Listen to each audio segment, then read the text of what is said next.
these two are recorded. Yeah, yun nga eh. So if you have any question, Dr. Larry Lenke, Larry Acuña can answer the question. Oh, yung ba na? Oh, sige. Dr. Kawakami? Yes. Ayun. Thank you, thank you. Do you have any questions from Professor Kawakami?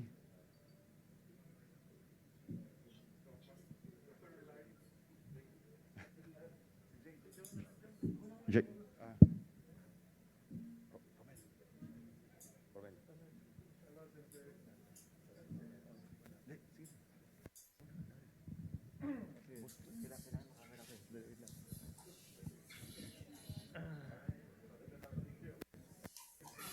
Professor Kawakami and Larry Acuña here.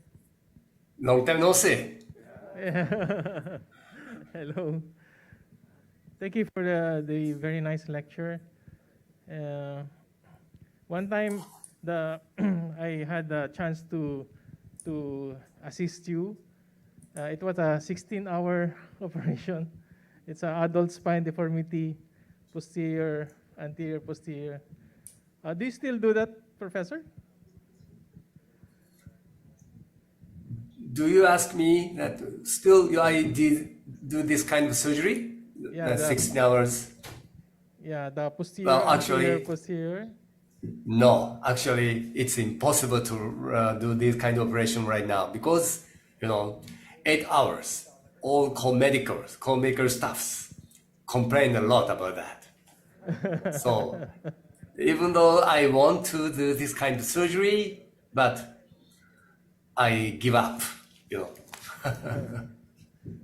Professor, what is the usual technique nowadays when you do your deformity operation for adult spine surgery? Do you do a lot of osteotomies, and what kind of osteotomies? Yeah, that's a very important question. As you already, other doctors already gave a speech about osteotomy. The osteotomy is very important. However, always we think that we should think as less invasive as possible. That's why if we do without any osteotomy, that's a best approach. However, some of the very stiff deformity, we sometimes no choice, to do osteotomy. In that case, even I always think about that. Not only correction, but fusion site. For example, Schwab's PSO type 3 osteotomy, that vertebral body compressed. So if we think about the vertebral body only, fusion not so difficult to achieve. However, if we think about the upper and lower segments fusion, for facetectomy completely, that means no fusion from the upper segment to lower segments. So in this case, rod breakage easily happen. So always we think about the fusion and the correction. This balance is very important, I think.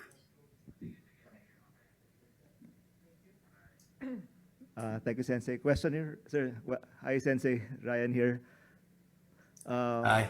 Yes. Question, sir. What is your preference for your sacropelvic fixation nowadays? Because 12 years ago, we were doing Jackson-style techniques before. Right now, what do you prefer? Is it purely iliac screws, S2 Adler screws, or still the Jackson technique? Well, it depends on the pathology, If we have to correct the lumbosacral coronary imbalance, particularly the sacral tilt, pelvic retroverted. In that case, my preference is Jackson technique, intrasacral fixation, to correct the retroverted pelvis to the anteverted pelvis. But if the patient has no retroverted pelvis, in that case, it's easy to do iliac screw than Jackson technique. So iliac screw is my second choice. And when we think about S2 screws, I don't think it's still skeptical for me, because iliac screw penetrate the SI joint, but SI joint we did not fuse right now.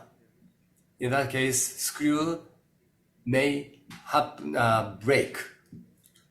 Well, right now, nobody presented a long-time follow-up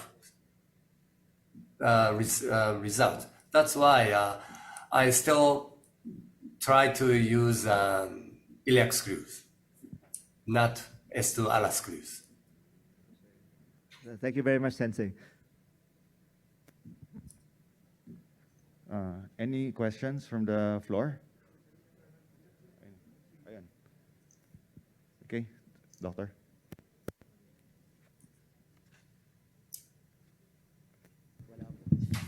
Hello.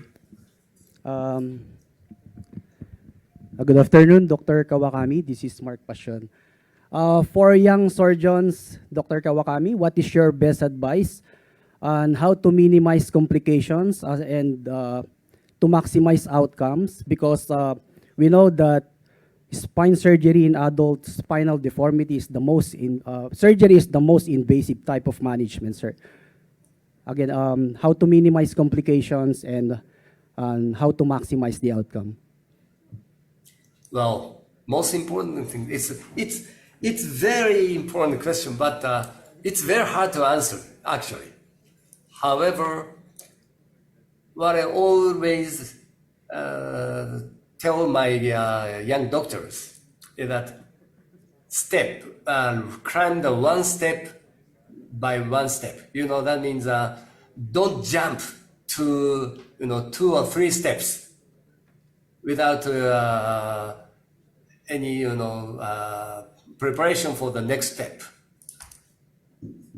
That's a very important thing, because if we do osteotomy, the first type 1, type 2, and the second type 3, 4. That means don't do a VCL without having a kill of the PSO. Those kind of things is very important. I hope the young doctors should learn about this. But sometimes young doctors want to do, I want more. That's a very dangerous thing.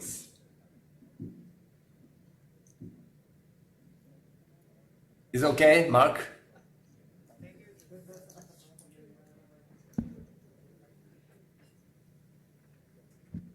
Any other questions? Pebbles?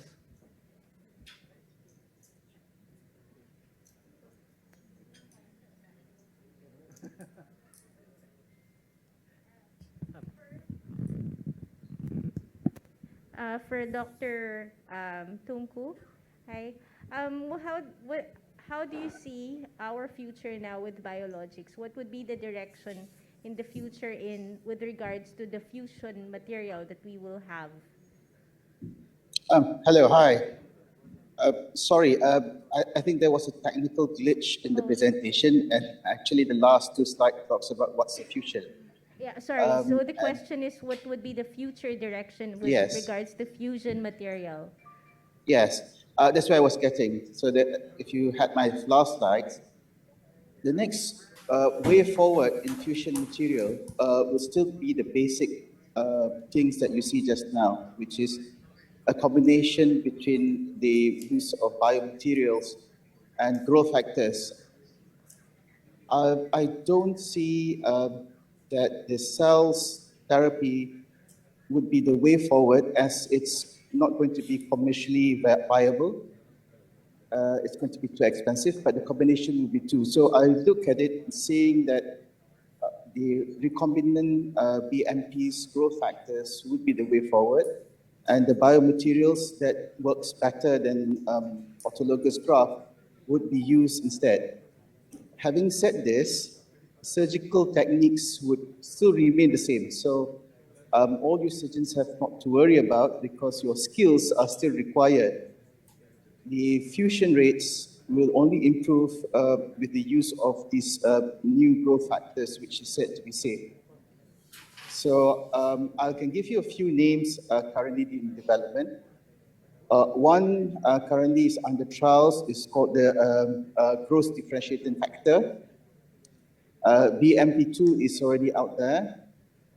The next one they talk about is actually looking at targeted use of TGF. All right, and we're talking about the more specific TGF beta 1. Okay? That would be the way forward. These will all, In term, yeah, sorry. sorry, I cut you off, but I guess these will all be synthetic, not This will be natural. synthetic. So in the meantime, I think if you're looking at costs not being inhibitive, the use of things like bone marrow aspirates and PRP will still be used. And if you're talking about higher fusion rates, there were a number of systematic reviews that talk about improvement in some of the spinal surgeries in vivo, at least, of improvement of 40%. Whilst it's safe, as I said before, it's not regulated. Perhaps countries even like in Philippines and Malaysia could go forward and try it out and report such findings because that's not been reported so far. Thank you, Dr. Tunku. I look forward to hearing more about your biologic lecture in APOA. Thank you so much. I look forward as well if there are spine surgeons here who are interested to explore naturally occurring biologics as a way forward because it will not cost very much and doesn't cause any harm. That would be a more feasible way for countries that doesn't have to pay thousands of US dollars just for a small vial of cytokine. Yeah, I agree about that. Thank you, sir. We'll probably Well- keep in touch. Definitely. Okay. Any other questions? Okay, so hello. No more questions. So with that, thank you, Professor Kawakami and Dr. Zaman for your excellent presentation and your valuable time. Thank you.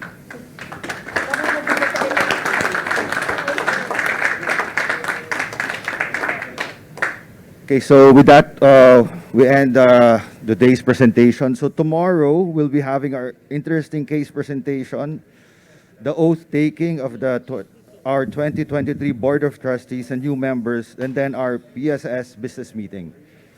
So we will have our fellowship night later at 5 p.m. See you there at the Moonshine Resto Bar.